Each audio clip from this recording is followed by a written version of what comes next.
I'm Dr. Katie Berlin. And I'm Dr. Alyssa Watson. Thanks for joining us in the Veterinary Breakroom.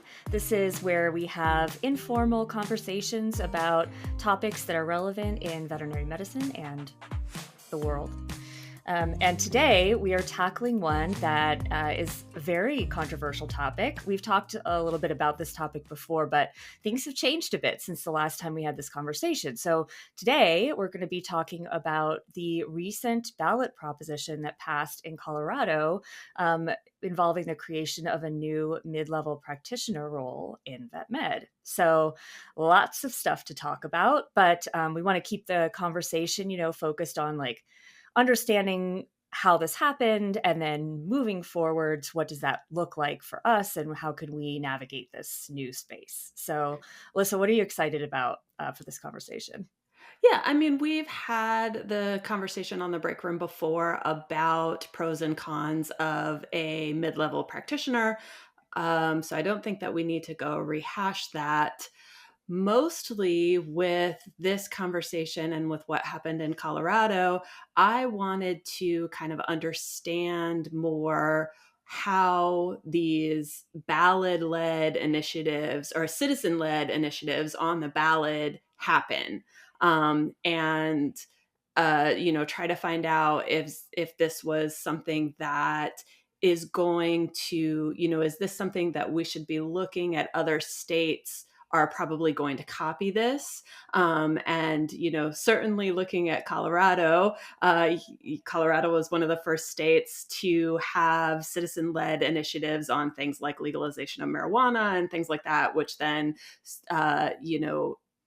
acted as a blueprint, I think, for other states to enact legislation like that. And so I was really interested in, learning a little bit more about this citizen-led democracy and how that all works and why something like a, state regulated position like a doctor or a veterinarian or a nurse, why are those things allowed to be brought, to the people, and not, gone through kind of the more regular legislative process where, your state legislature proposes a law and then they vote on it and then it goes to the governor and all those things. And so it was interesting. The other thing I'm really excited about is Katie, you live in Colorado. And so I think you have a unique perspective here. I was really interested in surrounding the election season, how much of information was available to the general public, because I'm in Nevada and so we heard nothing about it, other than, obviously it was on several Facebook groups and there were some, there was some chatter about it, but I didn't feel like this got a lot of national attention outside of veterinary circles. And so I was really curious as to what type of, were there television advertisements, were there op-eds in newspapers and things like that locally for you? So I don't watch TV, I stream, so I haven't seen a commercial in 100 years. So I have no idea. I would assume there were. Especially since our governor actually endorsed this idea on his social media. So I'm assuming he was doing that other places too. But let's rewind a little bit, because basically what we're talking about here is something that we all started to refer to as Prop 129, which was a bill that was on the November ballot here in Colorado, for voters to vote yes or no on. And it passed. And basically, what this does is it allows for the creation of a mid-level practitioner position that they're calling a veterinary professional associate, that is somebody who is capable of doing more not under the direct supervision of a veterinarian than like a veterinary technician is now. And Colorado has actually passed a fair bit of legislation in the last few years regarding veterinary technicians. Like right now we have title protection for vet techs in Colorado. So Colorado requires veterinary technicians to register so they're called RVTs here now, and they're not allowed to call themselves veterinary technicians if they're not registered with the state. And there are some very specific rules in the State Practice Act about what veterinary technicians and veterinary technician specialists, or VTSs, what they're allowed to do, either under the direct, indirect, or immediate supervision of veterinarians. And we have we allow technicians here to do quite a bit under varying levels of supervision per the Practice Act. So already there's been some movement as far as professional staff outside the veterinarian in terms of what they're empowered to do, and providing for veterinarians to use judgment as far as delegating tasks. If we don't feel that the individual has the skill necessary to do it, then it's not like we have to delegate. And that, I think, is an important distinction that we can talk more about later. But that legislation that created title protection for veterinary technicians did not get voted on by the public. I never had that on a ballot. That was taken through the state government channels, and then signed into law by the governor. So the public doesn't know anything about that. And as far as I know, the public has no idea that we have title protection for registered veterinary technicians, that we have a VTS is a thing, that there are veterinary technicians who are more trained than other veterinary technicians. I think they just know, for the most part, that there's like a person at the clinic who is not a vet, usually wearing scrubs, who helps the vet with things and sometimes takes care of the pet when the vet isn't there. And that's the extent of it. And so this legislation is really groundbreaking to me because it asks the public to pass judgment on whether there should be a position in addition to positions that they don't even know exist. Mm-hmm. And I think that's really weird, So I was like, how did this happen? Regardless of your feelings on the subject, how did the public never gets to vote on whether the veterinary technician gets to take out a tooth, but they get to vote on whether there's a whole new person in the vet clinic with a set of abilities and responsibilities and an education that looks not a lot like positions that exist already. And the answer is that Colorado is one of, I think you said 18 states that allow. Yep, 18 states. I was just double checking.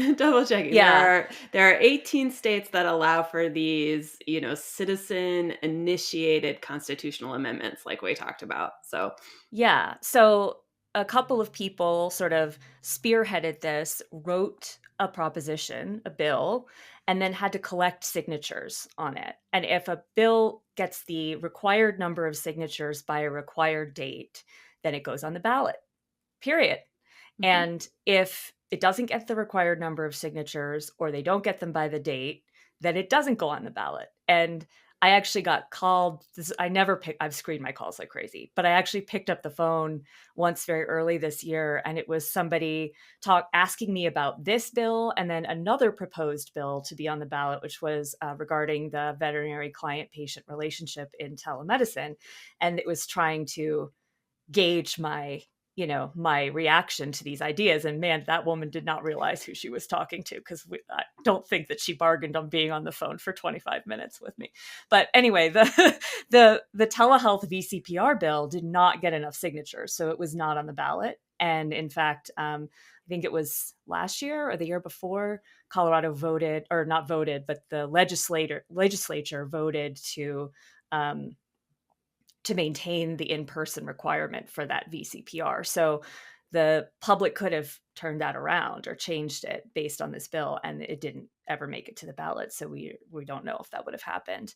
But this bill did get enough signatures, and so there it was on the ballot. And I think probably where my exposure to the bill and what it might mean, because obviously I'm on all the vet spaces that you are. And so in the vet space, there was a fair amount of chatter about this. But I think probably I was targeted more with social media ads because I'm local. I did see some signs up here and there. I worked relief at a clinic that had a sign on the door saying they're against Prop 129. I think they actually signed their name on the list of people who opposed to it. Mhm. But I do relief mostly at independent practices, not corporate ones.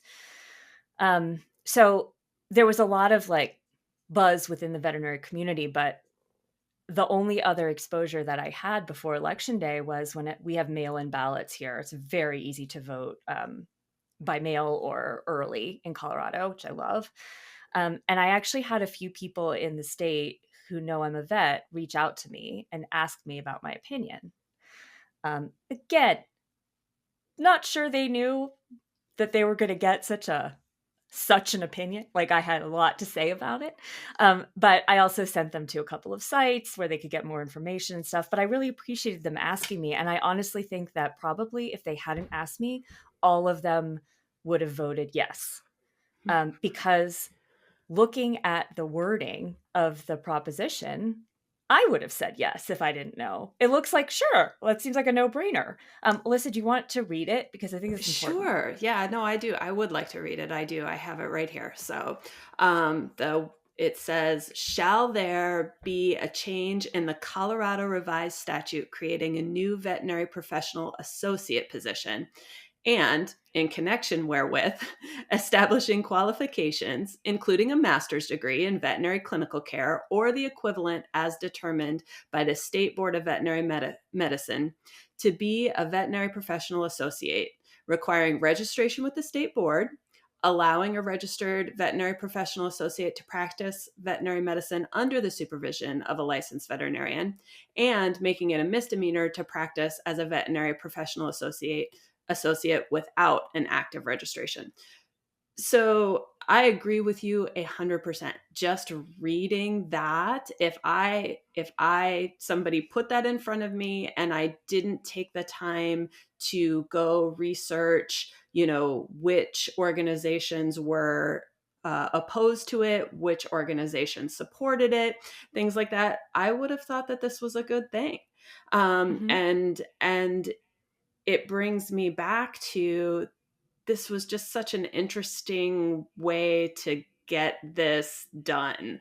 And maybe I'm just not a proficient Google searcher, but I spent a while trying different Google searches trying to find out if this had ever been done with similar types of regulated professions, and so like dentists or nurses or physicians assistants and things like that. And I could not find anywhere where this had been accomplished by going directly to the people this way.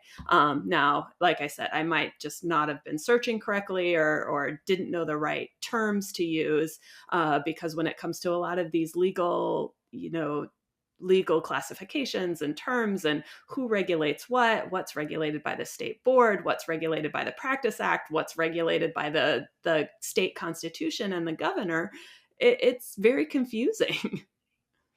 It is, yeah. And like I didn't find that either about how it's a really interesting question about how like the nurse practitioner position Mhm. came about in human medicine. If anybody knows that, like hit us up because I don't know that. And I just have a really hard time knowing what I know about the medical profession and how doctors feel, at least how they felt at the beginning.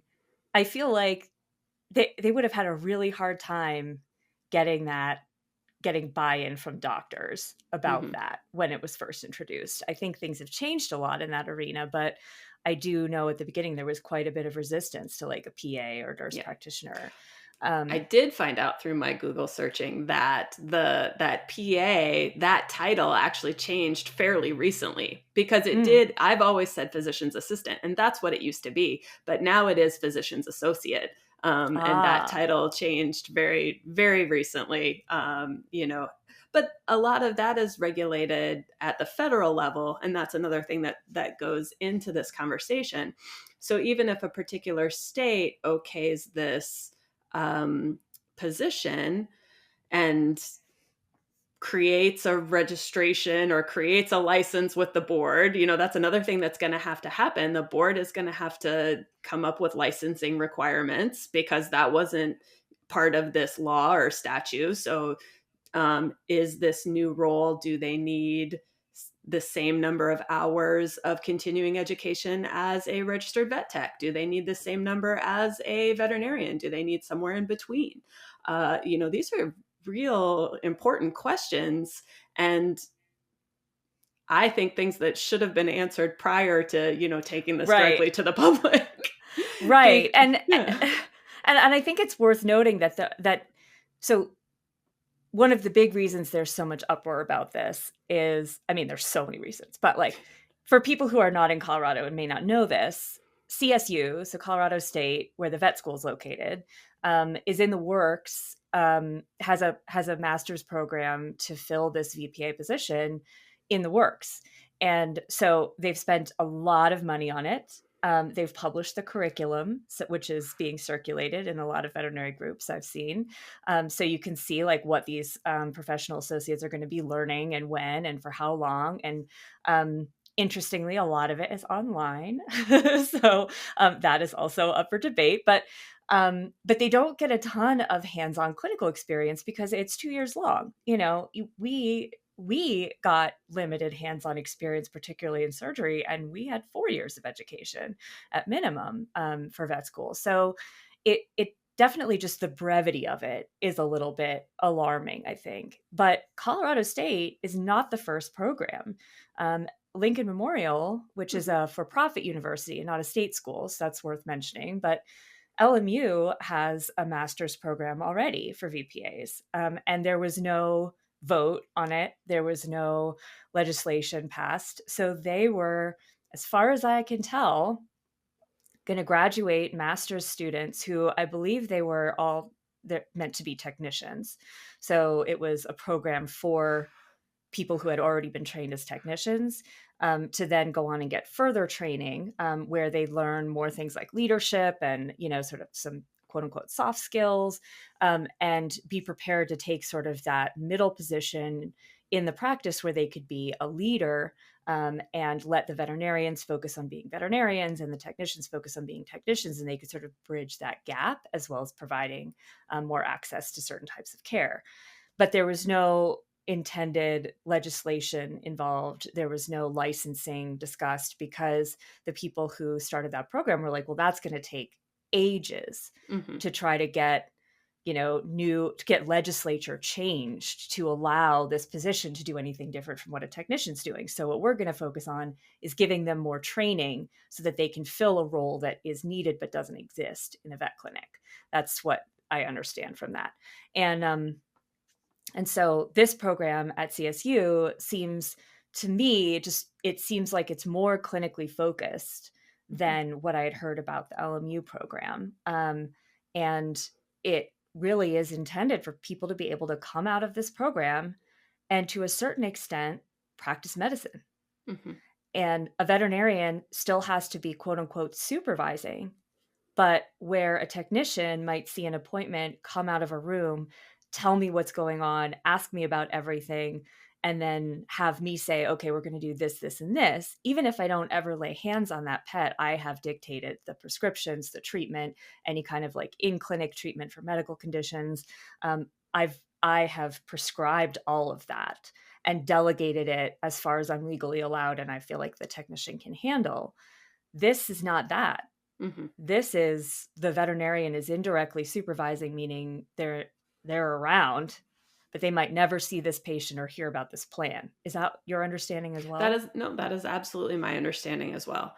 Where it gets very dicey for me is prescribing, because I'm not sure, if that has been addressed or what they're thinking. Obviously, we know, modeling from the human side, physicians associates, not physicians assistants, physicians associates can prescribe.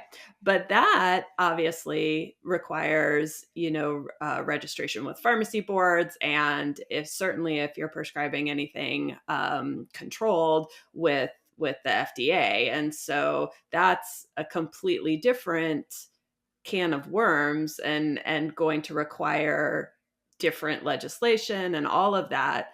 And certainly, as we talked about at the top of the episode, there are, these states that have these citizen-led ballot initiatives. Well, you can't do that in the federal government. You can't just get a bunch of signatures and bring it and say, okay, we're going to have the whole country vote on this.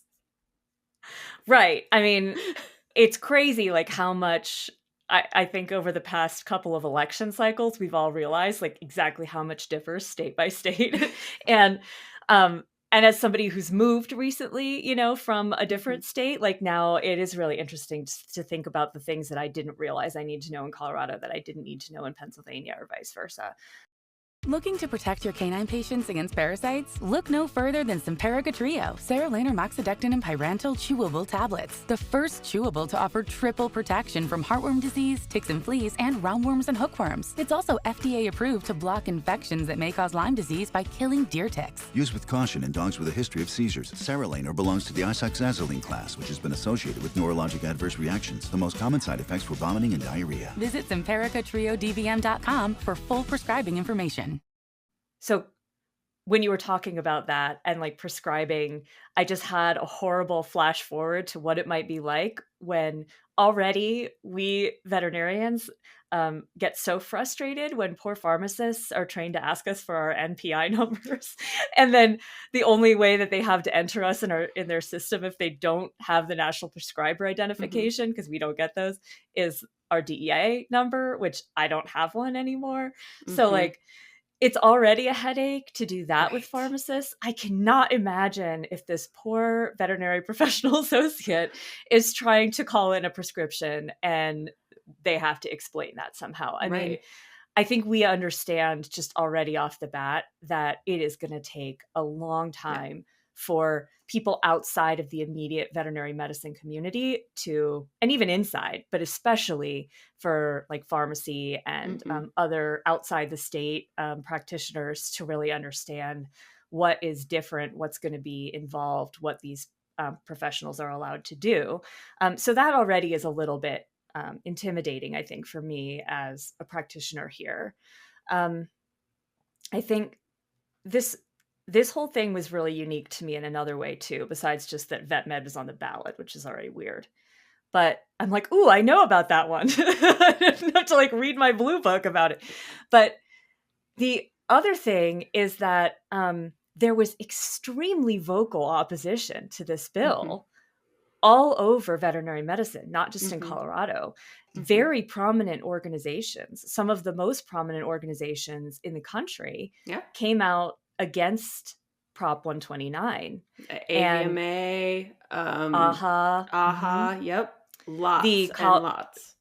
the Colorado Vet Med Association and Mhm. the Parallel Veterinary Technician Group in Colorado were both came out against it.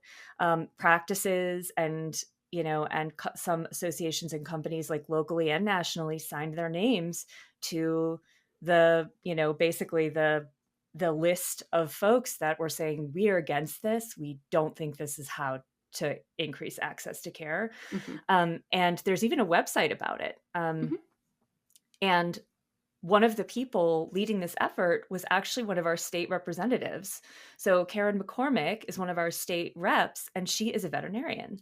And that is the thing that I think blows my mind the most about this is, Mhm. like, we're the first state to pass a bill putting this position into law, and we have a veterinarian on our state legislature who came out against it Mhm. and contributed significantly to this website, which is called keepourpetssafe.com. And was out there, speaking out against it publicly, was posting online about it.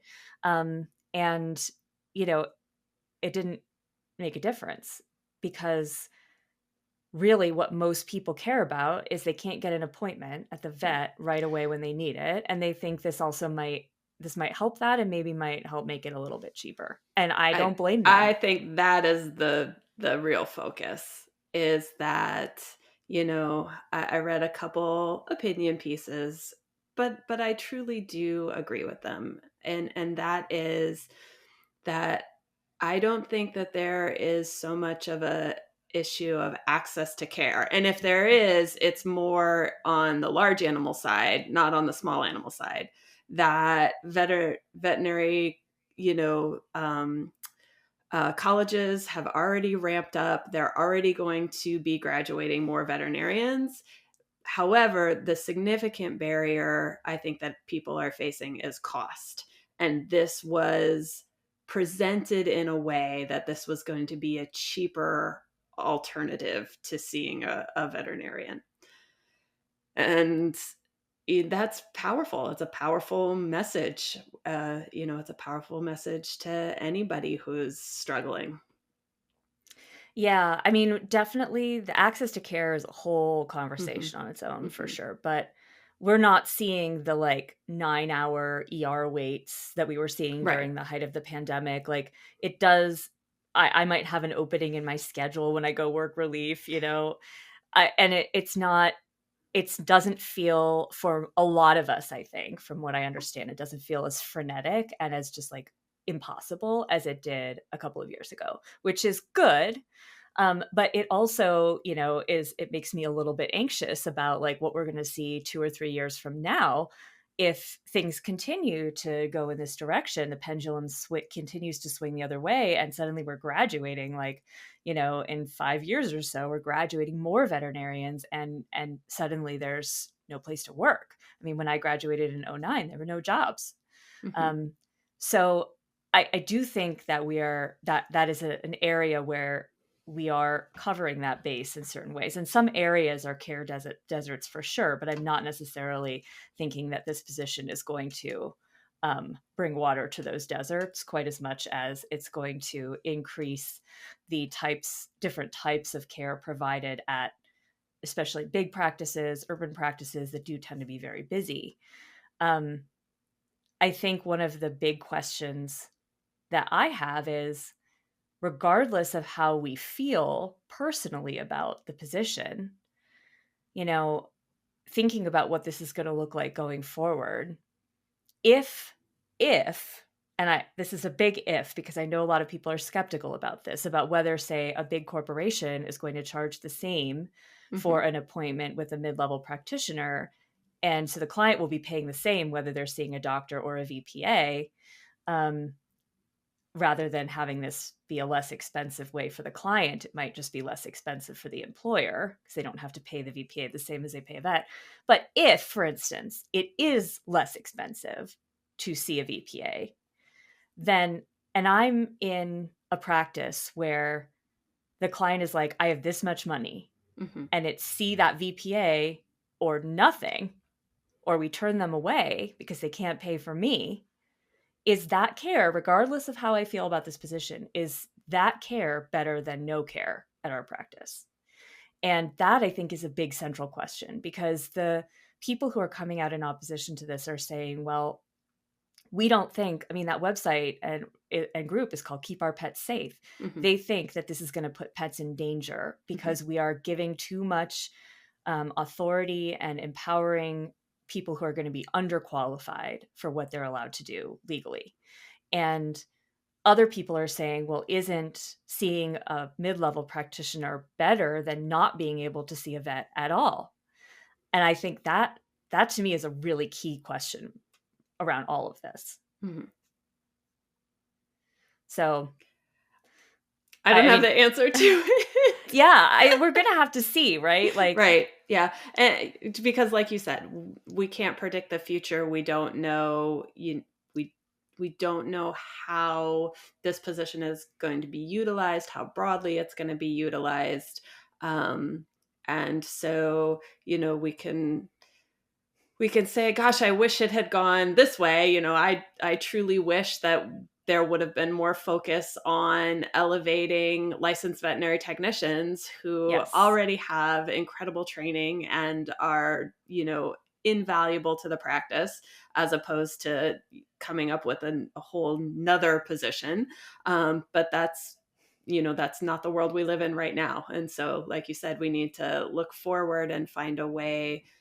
How are we all going to move forward so that everyone in the practice can be comfortable, okay? And, uh, not have additional anxiety at work, going into work and feeling like you're responsible for another person's decisions or license.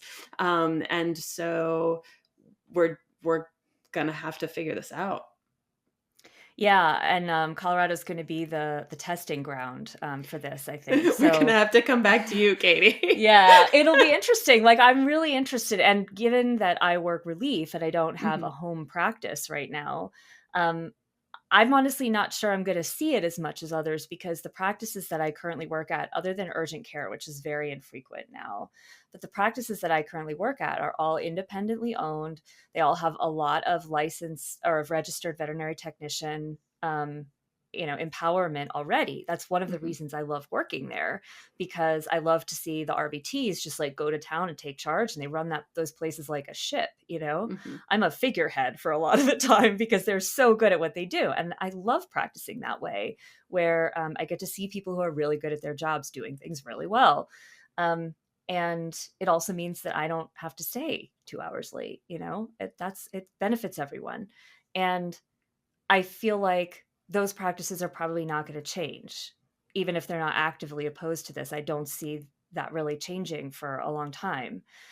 But I am really interested to hear input from my colleagues in the state once they mhm, start graduating people and we are actually seeing VPAs out in the wild. I think there are going to be a lot of hiccups. I don't think that is something that we can ever just say is because something is 100% a bad thing. Because anytime there's something new, we're going to be learning as we go a little bit. Um, I We have the Denver Dumb Friends League here, which is mhm, a very old and established rescue organization in Denver. And the Dumb Friends League actually is one of the proponents of this bill. And mhm. their leader, Dr. Steele, is actually one of the ones who co-wrote Yep. it. And I am really curious to see how this might benefit shelter care, because shelter and low cost medicine is a whole different area than the private practice that you and I are used to working in, that is pretty high touch, Mhm, and where we expect people to like show up, pay for the appointment, take our recommendations for the most part. It is different when you're just trying to get basic vet care to people who otherwise don't have access to it. mhm, And so I'm really interested to see if this actually could benefit that area of vet med, because if so, it might be worth it. I don't know. I'm trying not to judge too much judgment until we see what's actually going to happen. mhm, Um, but I do think it's really important.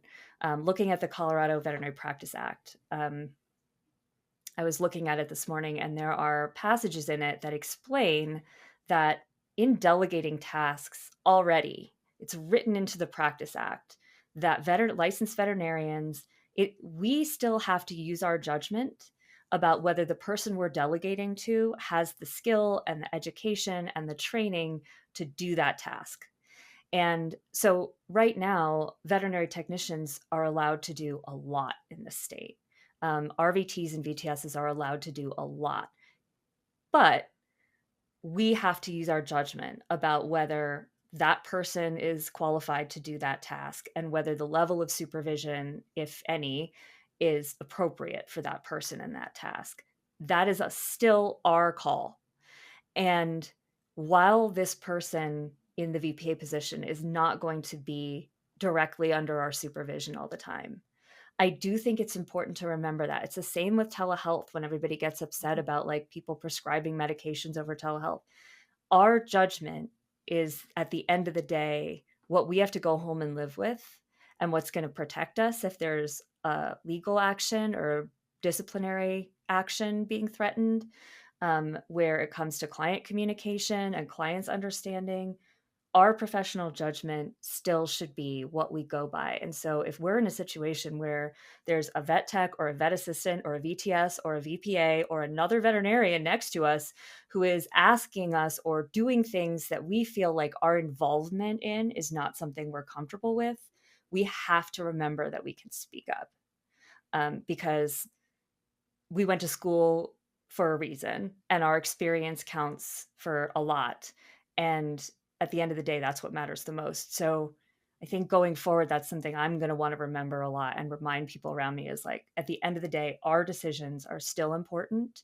And as much as we can, being aware of what's going on around us and our level of involvement and how comfortable we are with that is really important and valid. I think the biggest things that I took away from it was, well, first off, is that democracy is messy. And that's, but, we're very lucky. And so, and then also something that I have always felt, and that is that education is so important, educating our staff, educating our clients, educating the public about what we do and why we do it. And I truly do believe that with good education, people will make good informed decisions. And so just to that's what I'm taking forward from this, is to remember to advocate for our profession and for all of our colleagues. And we will, fold this in and keep moving forward. Just fold it in. Fold it in. Yeah, no, I think that's what we got to do. And one way or another, it's here, and we're gonna now try to evolve with it. So yeah, good tip. Okay, so anything we want to do to wrap this up? Anything positive that you want to share from the week? Actually, you already know my win of the week, because I believe I had you on speed dial when it was happening. Oh, no. Yes. So I had, and oh my gosh, shout out to incredible veterinary technicians. My licensed veterinary technicians at my practice are so fantastic.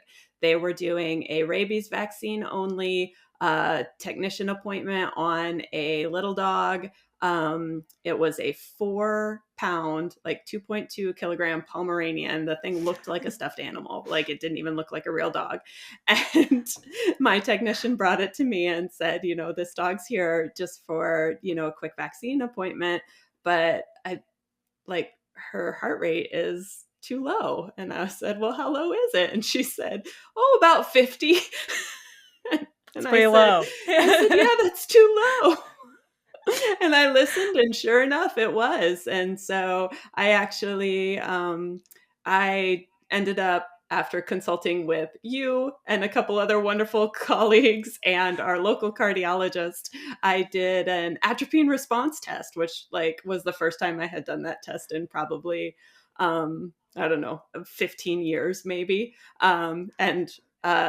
We sat there and watched this little dog and counting the minutes, because I knew that it was supposed to respond within 15 minutes. And we were at 13 minutes, and this dog's heart rate was still 55. And then this was a very exciting group text thread, I have to say. We were all waiting with bated breath for this little dog's heart rate to go up.